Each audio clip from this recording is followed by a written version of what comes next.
When I first thought of today, New Thought Day, I thought what an ominous task. And particularly when Bill and I talked about it, and I said, well, we'll start with the words all about.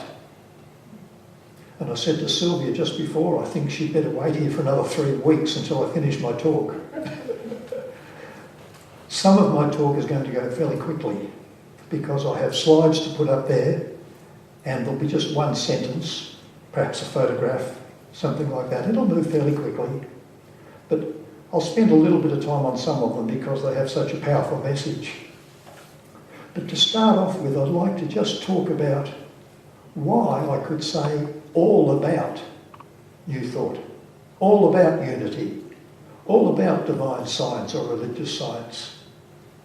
Because I believe that we have one common thought in all of New Thought.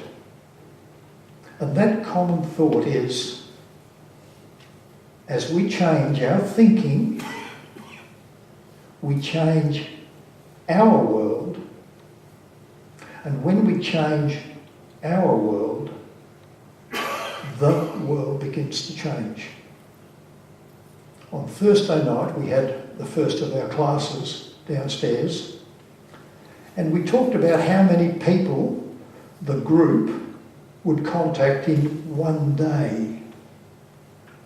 And we agreed that that group of people in that room down there would contact about 300 people in one day.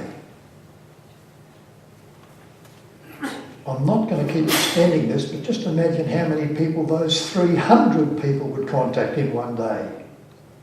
We're up to about 15,000, and imagine how many people those 15,000 would contact in one day. We're up to 750,000. So does it make sense that your light could change the world? That by a simple matter of you changing your thinking about yourself, your whole world could change. And I'm really delighted to say it all starts with me, it all starts with you, and when you change, your world has not got a choice. When you change how you see your world has to change. And of course, we talk about your world, my world, but it becomes the world. And the world, as Jim mentioned earlier, often seems like it is anything but at peace. We have a responsibility to begin to see our body temple, your body temple, at peace, and let that peace extend into your world. I have a number of thoughts to share with you on the screen, and I'll move along fairly quickly because we don't want to be here for 3 weeks like Sylvia has to be. But I think it's important that we just look at some of the thoughts. The first thought on the New Thought core values is by Ernest Holmes. Ernest Holmes was the author and the beginning of The Science of Mind. Well, we've just heard from Jim about how it began back in the early 1900s in the synagogue. And that's because they started to realise that the most important thing in the synagogue was the people. The most important thing here today, in this building, is you. The most important thing is you, and the most important thing in you is how you think. Change your thinking, change your life. New thought is a correlation of the laws of science, the opinions of philosophy and the revelations of religion applied to human needs and the aspirations of man. Did anybody read in The Age yesterday about the new galaxy that they've found? Anybody read about the new galaxy? Robin, wasn't that fantastic? You know, the interesting thing is, they said in the article, that galaxy can be dated to about 3% of the total age of our universe. That was there 3% of the time that the universe has existed. And its light has only taken about 100 million light years. That's at 136 miles per second, I think it is. It took a long time for that light to get here. The interesting thing is, we so depend on science, but what we don't know is whether that galaxy even exists today. We don't know that because its light only arrived here now. We've only just seen it with the Hubble telescope, and it could have ceased to exist 50 million light years away. It could have ceased to exist, and we're just seeing it now. I always use a funny comedy thought about this. You know, there's Mrs. Brown having a shower, but she was dead 50 million years ago, but we can only see it today because that's how long the picture took to get here. It's quite amazing, isn't it? Science. And yet that's what we're talking about also in science of mind, religious science, and new thought. It's a scientific way of dealing with these things that we've been getting from, quote, the church for many, many years. But of course the book I'm writing is about the hijacking of the church, because I believe we've somehow lost the thought that there are people there. And it's the people we need to think about and how they think.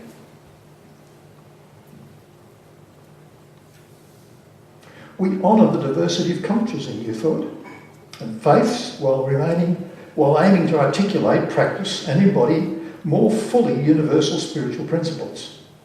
We honour and respect all faiths, cultures, creeds and races, and learn from those who believe spiritual equity and human rights belong to everyone. That's why we're going to have Mrs. Piano on. We encourage personal transformation and collective awakening. We practice the gift of active compassion and kindness through our service to all life. We foster a world that works for the highest good of all. I love what Charles Fillmore said, and I learnt and heard this many years ago, that God is absolute good. That's what God is, absolute good, everywhere present. And when I first heard that, it blew my mind, because I had God sitting up on a cloud watching me, you know, with his binoculars, making sure that I was behaving myself. And if I wasn't behaving myself, he'd put a little cross in his book, so when I drop dead, he's going to say, oh, hang on a minute, you've got 23 crosses in 5 minutes, so you can't come in here. And that's the God many people still worship. But one of the things that blew my mind is something we repeated in that meditation. Be still and know that I am God. The I am that you are when you say I am. When you say I am, you're talking about God. I am alive, alert, awake, joyous and enthusiastic about life.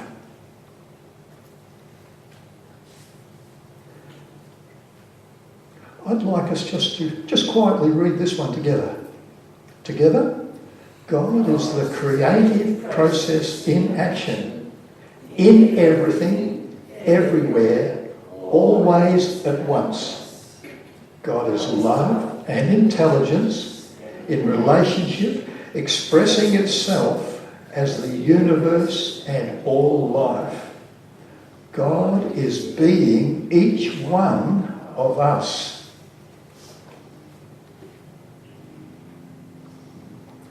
I'm not going to spend a lot of time on these. I've got copies if you're interested in them. And in fact, the entire slideshow is available. I've got it in hard copy here. But when you look at what the core values are, you realise just how powerful New Thought is. And I always like to bring my thinking back to that word, New Thought, because you can have a new thought at any moment in time. I read a book years ago, and some of you will relate to what I'm going to say right now.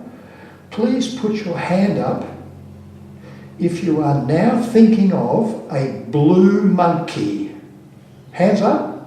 Nobody was thinking of a blue monkey. Well, when you said it. Yes, but before I said it, you weren't thinking about it. But who was thinking about a giraffe? A giraffe? Nobody was thinking about a giraffe when we're talking about a blue monkey. That's new thought. You can change your thoughts as quickly as that. And I think that is a tremendous asset that we have, but often we don't realise that we can do that.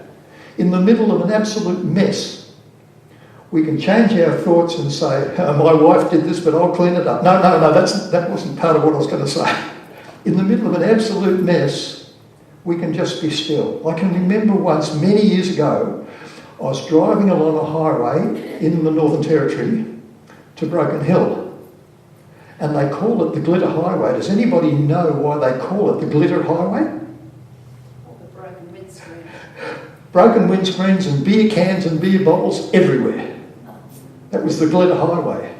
And you know, I took photos of it. Who would take photos of broken windscreens and broken beer bottles and cans? But you know what? It sort of added a character to the place. In those days, what you did, you knocked off the can and threw it out the window. You know what I'm talking about. I can't say that I was actually guilty of that, but it did add a character to the place. And one of my sons picked up one of those old VB cans and a spider came out of it. It was his home. He lived in the beer can. I'll bet he thought it was a good thing.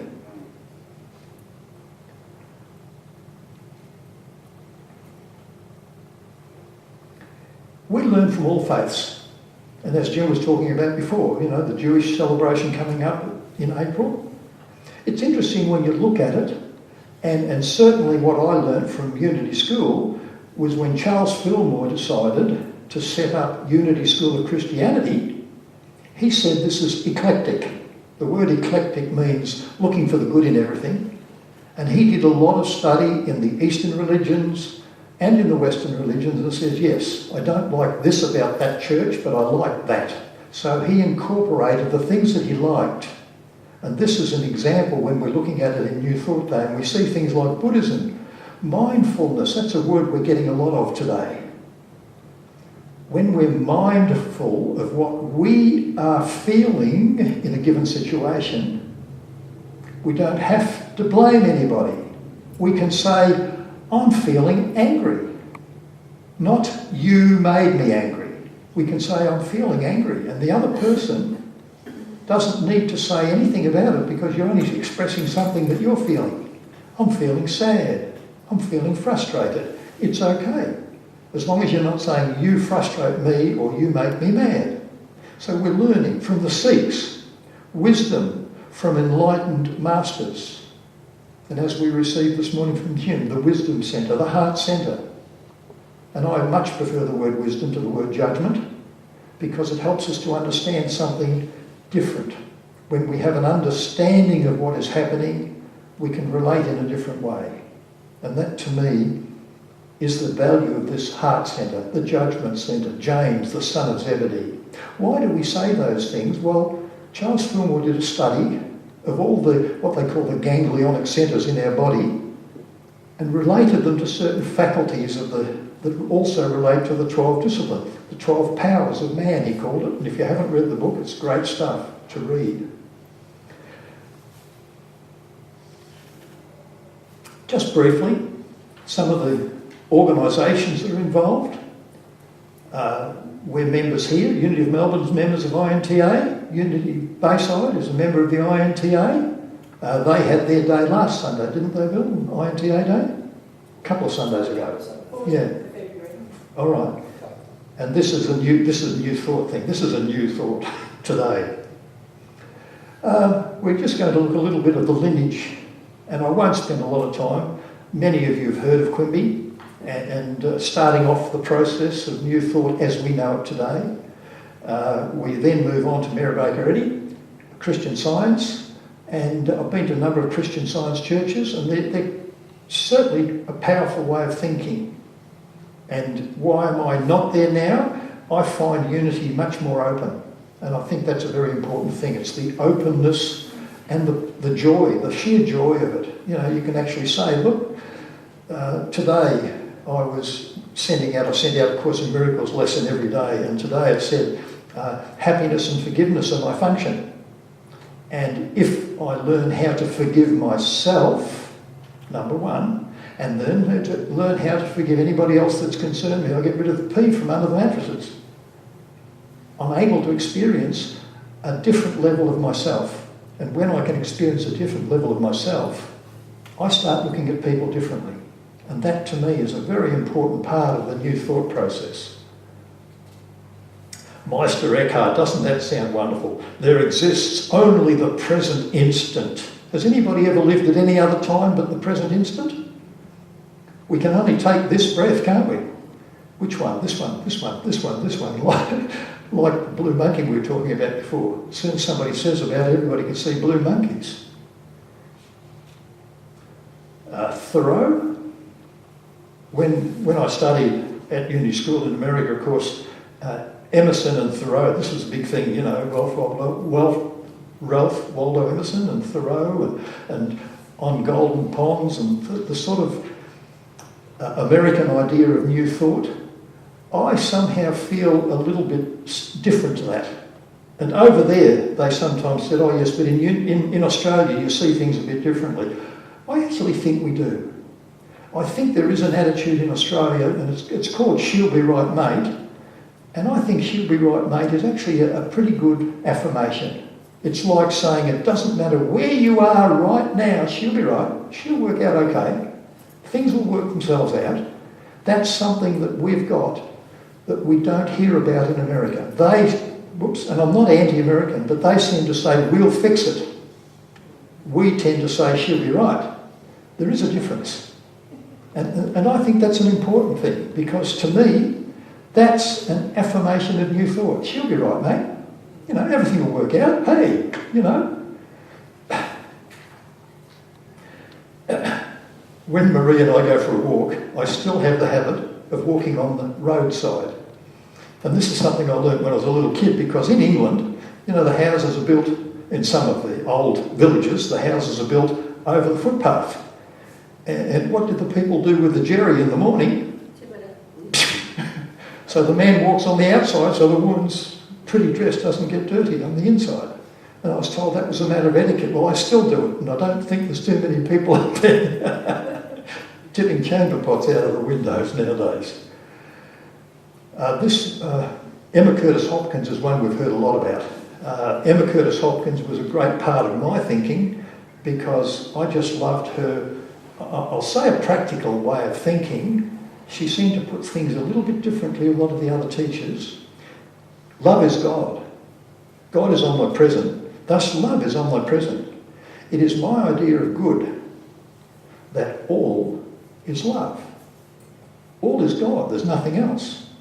It's sort of, you know, we're not going to go into this in a great depth today, but I actually think there's a place, and I haven't discussed this with Bill or Sylvia at all, but I think there's a place to actually have different New Thought days. Here, where one day you talk about religious science, the next day you talk about science, or science and mind's the same thing, divine science, unity, like as a day of talking about just the one, because as I was going through this, I thought, my goodness, how am I going to do that before 11:30?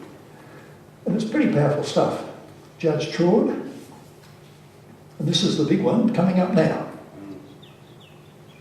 Melinda Elliott Kramer. Mankind must change its perception of itself. Mankind, in its proper expression, is God's expression.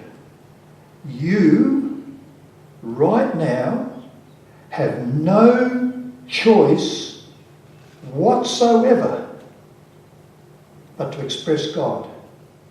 There is nothing else that you can express. Can I just repeat that? Right now, you have no choice. Don't say to me, well, look, I'm going to go and express something else this afternoon, because you can make up anything you like. I get a lot of contact from Nigeria on Facebook, and it just amazes me. Satan is doing this. The devil is doing that. Satan is doing something else. And it's just mind-blowing. But if you think about it, who created Satan? It's an illusion. It's a fanciful dream up that we have because we don't feel good about ourselves. the devil made me do it type of thinking. Again, I'm going to say, you have no choice in the matter whatsoever. Everybody says, I've got freedom of choice. Well, as God in expression, you do have freedom of choice. You can express your love 1%, 20%, 50%, 123%. You have a choice on how much of that God's love you want to express at any given time. But that's the only choice you've got. You can't decide not to express it. And if you take it to extreme cases, some of the atrocities that we see happening in the world today are people who believe that what they're doing is right. What we've just got to do is to let our light shine a bit brighter so they can say, hey, these guys have got something. John Travis last Sunday talked about a new creative culture.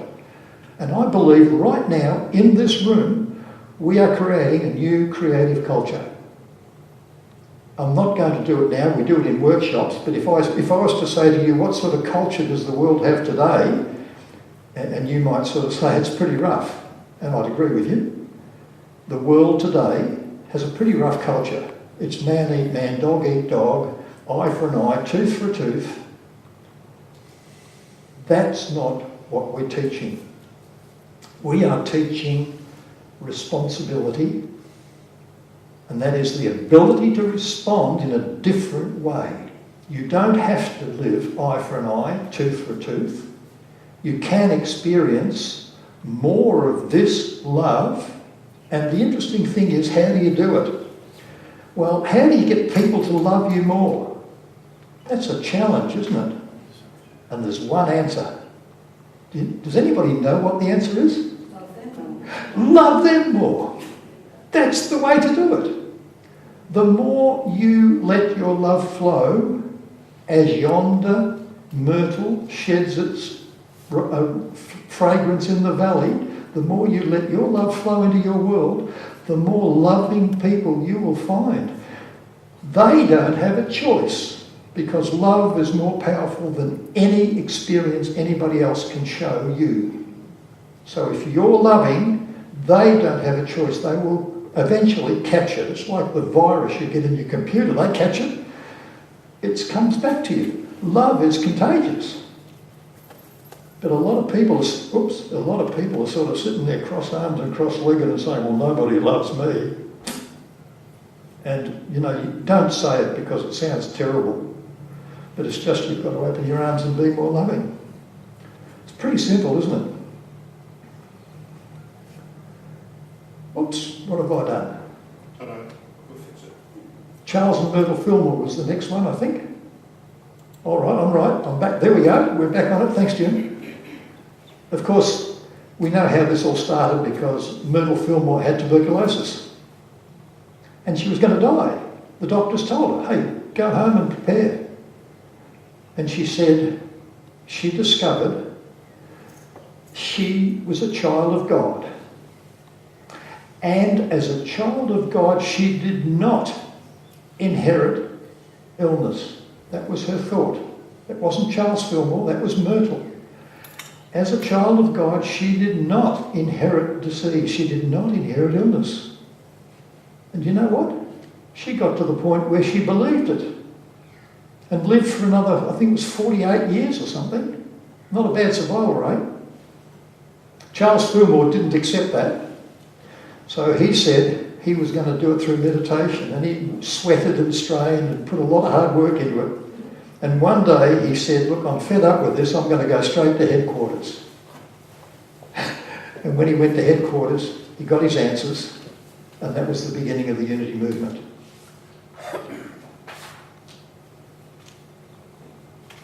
Ernest Holmes, that's what I said about Science of Mind. Most people are familiar with Ernest Holmes, mainly because the book's a great big thick book, and they had to write another book to tell you how to use it, which I thought was rather brilliant. Why not sell more books if you can? This one is just quick. It's just to give you an idea of some of the authors, some of the publications that come out for New Thought. And I think it's interesting. Can I do this? Yes, I can. It's interesting to see the Torah there. Part of the work that comes out. There's Ernest Holmes up the top there. I did the Quest a couple of times over in New Zealand. That was very, very well received. Magazines that come out for New Thought. Daily Word is one of the most popular. It's a very popular little magazine. I know I'm going a little bit quick, but I think all of it can be put together in a different way, but I just thought it was good to celebrate all of this. And this came from a chap who was actually here at Unity of Melbourne about 2009, I think it was, Richard, 2009. And he made this up afterwards and said this was the sort of thing that should come out to everybody on New Thought Day. The Christ, the divine principle, God, the perfect God-conscious human, the true spiritual higher self of every individual. And it does not go to sleep. Then we have a very controversial fellow. His name was not Jesus Christ. He became known as Jesus of Nazareth, but if you wanted to use a name, it was Jesus ben Joseph, Jesus the son of Joseph. The Christ is something that somebody saw in him, and I'm going to say to you very, very clearly and succinctly, the Christ is in you.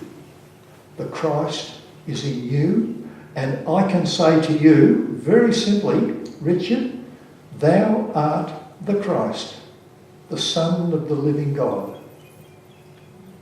The interesting thing is, again, I'm going to say this, in that you have no choice. You are God in expression, and the word Christ comes from the word Christos, which is a Greek word, which really means charismatic, charisma, energy.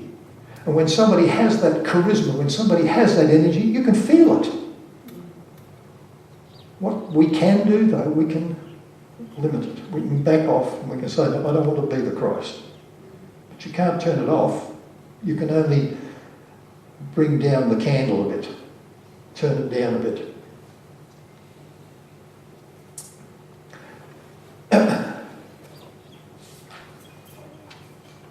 Each one of us has the full Christ potential within us. I like to think that this very much not in an airy-fairy way. I think this means if you're going to be a street sweeper, you need to be the best street sweeper there ever was. If you're going to be a taxi driver, you need to be a really good taxi driver, or Uber driver if that's what you want to be. Whatever you do, you need to be the best one that you can be. And a lot of people think, oh yeah, but we do that on Sunday, we go to church. And I'm going to say people that think that way have got it wrong. It's something that has to happen at the breakfast table, at the supermarket checkout, when you're digging ditches, when you're waving flags, whatever you're doing. The Christ is you doing it well, the charismatic you. I saw a lady one day standing on a street where they were digging up the street, you know what they call a flag holder. She was stopping the traffic. And you know what? She was holding the thing like that and she was going like this. And I don't think she wanted to go to the toilet. She had her ear things in and she was listening to music, holding the stop sign up, but she was just enjoying herself. She was having fun holding that flag up. And I thought, wow, that's a different way of looking at it. And she certainly did. Recognition. God is. Unification. I am. Realisation. I ask, accept in faith, believing, without doubt or fear, this is something better. This or something better. I thank, I let go and let God. If you let go and let God, what happens? It means you let yourself off the chain. Can I repeat that? When you let go and let God, it means you let yourself be who you are. Whatever you think that is, and gradually the you that you are expands into your world. The family notices it, the friends notice it, everybody says, my God, what's happened to Graham? We've changed. We can't help it. It's because you've let go and let God. I think a lot of people think they let go and let God come from somewhere out in the sky. But I'm going to say that's not how it works. When you let go and let God, you are letting God be God in you and letting yourself off the chain. Pretty heavy stuff. The prayer of protection we're going to have when Jim kicks me out and says it's time to go home. Bill. Oh, that was a Freudian. For more than 100 years, the various strands of new thought have travelled parallel paths.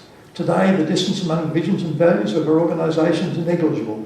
What's happening and what happened at the World Council of Churches? New thought became recognised as an organisation within the organisations of the spiritual community. And I think this is pretty exciting stuff. I'm just going to run along a little bit here. Where are we? First Sunday in March. Rituals, you do the burning bowl ceremony here. That's when you burn up all the stuff that you want to get rid of. All the peas under the mattress, you get them and throw them in the fire and you get rid of them. And you start off with a whole new sheet. Rather exciting. Getting near there. The founder decided that he'd like to separate the year up a little bit and have something to specialise in. The beginning of the year, season for non-violence. Getting into the middle of the year, a season for the earth, ecological studies.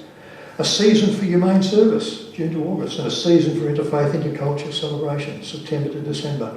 Just to sort of say we can focus on these things at certain times and other people will be focusing on them at the same time. Dr. Stephen Albert, that's the chap that was here. And where am I? One more little bit of paper I had here somewhere.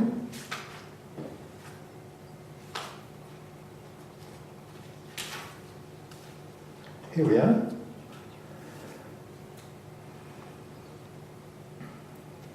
I'd like to close with a very brief meditation, and I'd like to set a picture. I've got a picture here, but I didn't put it up on the screen because I didn't have time. Has anybody heard of the Lady of Shalott?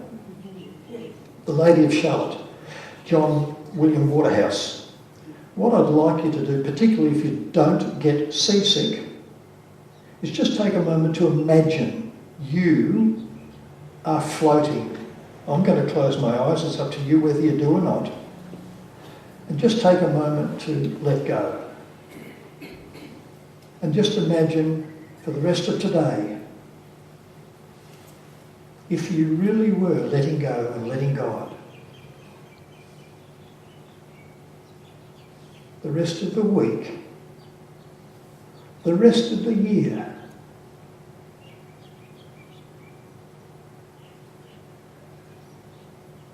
from now on, as best I can, I choose to let go and let God. I'll say that once more and let's conclude with that thought. From now on, in the best way that I can, I choose to let go and let God. Together, from now on, in the best way that I can, I choose to let go and let God.